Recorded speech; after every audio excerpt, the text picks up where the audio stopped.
now we continue our series on CEO pay and performance. In our first two segments, our business correspondent Paul Salmon of WGBH Boston looked at the factors behind the tremendous hikes in executive pay. Tonight, the CEO as corporate superstar. Today, we've arrived. The 2001 stock analyst meeting of Houston's then-surging energy provider El Paso, with corporate gushing galore in modern business speak. Vision, value, people. Raised to the power of El Paso. Sociologist Rakesh Khurana is a Harvard Business School professor, deeply skeptical of the new language of business. We wanted our employees to work 24/7. In fact, we stopped calling them employees. They were partners, associates, all sorts of euphemisms were brought in. But we started seeing the importation of terms like about mission, values, vision, as if they were sort of quasi-religious institutions. Quasi-religious institutions, says Khurana, with quasi-religious leaders running them. The new face of corporate culture in America. And so increasingly we wanted our CEOs to look more like people who would lead revival meetings. Khurana traces this trend in a new book, Searching for a Corporate Savior, The Irrational Quest for Charismatic CEOs. Charismatic as in personally magnetic, from the Greek charisma meaning gift from God. Khurana starts in the 1970s. I believe the cultural marker for this was really Lee Iacocca. We found out the hard way. If you stand still in the car business, you get run over. When Lee Iacocca was appointed the outside CEO of Chrysler Corporation, he was seen as sort of single-handedly rescuing the company. Me? I'm in the car business. And I've been saying... It was image, Khurana argues, mostly TV image, that helped turn Iacocca into icon, at a time when the public began investing more of its own money, and thus looking for business superheroes. Oh, one more thing. If you can find a better car, buy it. What many people often forget was that he had the assistance of a $2.1 billion federally guaranteed loan. However, he made every other CEO look positively bland standing next to him. The truth is, we've got advantages over the Japanese in every car we make. In fact, there was calls for him to run for president of the United States. Now, after that, this notion that our CEOs should be leaders began being imported into organizations, and there was a whole sort of leadership consulting industrial complex that grew up around this idea of leadership with a capital L. Mr. Lee Iacocca. Lee. Another Iacocca legacy, unprecedented CEO pay.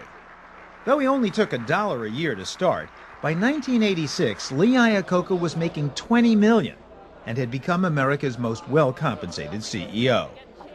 But that's nothing compared with the 9-figure pay packages bestowed on today's CEOs, like recently retired Jack Welch of GE. Though, of course, Welch, as any of us might, thinks he earned every penny. GE did fantastically. Increased market cap, $250 billion over the time frame. Became #1 market cap in the world. Most admired global company for 5 years in a row. I gave it all I had. But even as GE's stock sank, Welch's bounteous benefits continued right into retirement. What I wanted was to continue to use the plane, have use of GE's plane, and have use of GE's apartment. Plus a limo, tickets to high-profile sporting events, and a great deal more. Okay, Mr. Welch, you're right here, sir. Good. Once these became public in his divorce case, Welch gave them back to the company.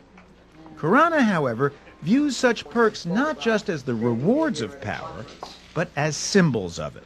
In primitive societies, much of the sort of notion of leadership began to be transferred into things like the scepters and the robes that these individuals wear, you know, the sort of mask that the shaman or the medicine man would wear. Now, in contemporary form, some of that charismatic attribution comes from things like private airplanes, you know, Gulfstream 5. It comes from well-tailored Brioni suits. It comes from that apartment on, you know, overlooking Central Park. Jack Welch, meanwhile, is familiar with Khurana's whole charisma thesis.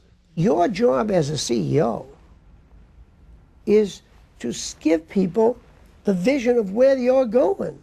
But how important is it for the success of your company that you have a powerful or at least persuasive public presence? Well, I think morale of the company is always important. Mm-hmm. Highly energized, prouder to be part of it. Now, the negative side of that is a bad image publicly for the CEO and others, which ends up, which is what we're going through now. So charisma can help This handsome town and country, this dazzling convertible that puts a little or backfire if CEOs abuse it. But in either case, to former executive pay consultant Grave Crystal, CEO charisma has become a commodity that PR people sell, that CEOs have an interest in buying. They come to believe their own flax, I think, that this is, that I am the cause of this marvelous performance. I'm Jack Welch. A lot of Americans, I actually think they actually believe that in 1991, Norman Schwarzkopf, possibly with the aid of his driver, single-handedly kicked the crap out of the whole Iraqi army, and that they never really concentrated on the fact that there were 500,000 troops, not in back of the general leading this charge, but in front of him. But General Schwarzkopf was the face that Americans saw on TV during the Gulf War. We are absolutely doing more than we ever have, and I think any nation has in the history of warfare. Just as they saw Jack Welch during the great market boom that followed. On the other hand, says Welch, I never once wanted an interview. I never once raised my hand. I didn't call you to come here. No. You call me. That's correct. We resist 99.9% of all interviews. It happens to be when you're in a big company and your company is successful because of a lot of people, you end up getting your mug shot all the time. You end up on television all the time. And then you're called a, quote, charismatic CEO out trying to do something. You're not trying to be charismatic. You're trying to motivate employees. You're trying to work internally. You're trying to improve processes. You are not trying to get publicity, because half the time it's crappy.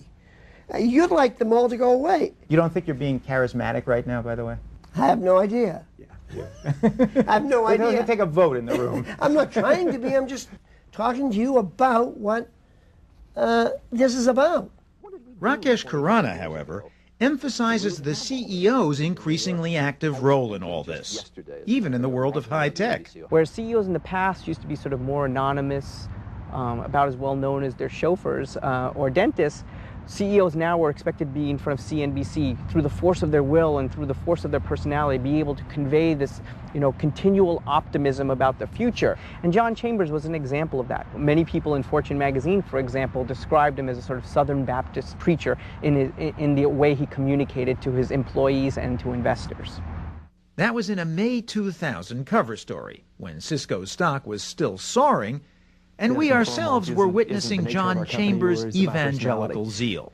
We'll grow 30 to 50% per year and maintaining perhaps the best profits in history in the computer industry.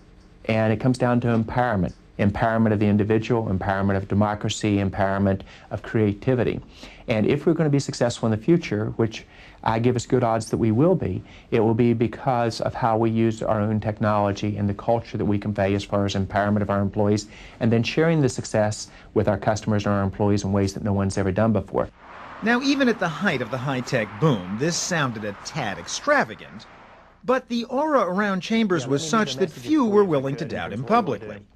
Until, of course, Cisco's stock swooned. Exactly 1 year after Fortune magazine asked if he was the best CEO ever, a reversal of fortune had John Chambers being fingered for the fall. As a society, we've sort of all agreed that CEOs actually were the main source of corporate performance. That if a firm was doing well, it was because of the CEO, and if a firm was doing poorly, it was because of the CEO. In other words, we've all played a role in creating the charismatic CEO, the leader who may have a gift from God, or has just come to see himself as God's gift. In tomorrow night's conclusion to this series, Paul Salmon has an extended interview with former General Electric CEO Jack Welch.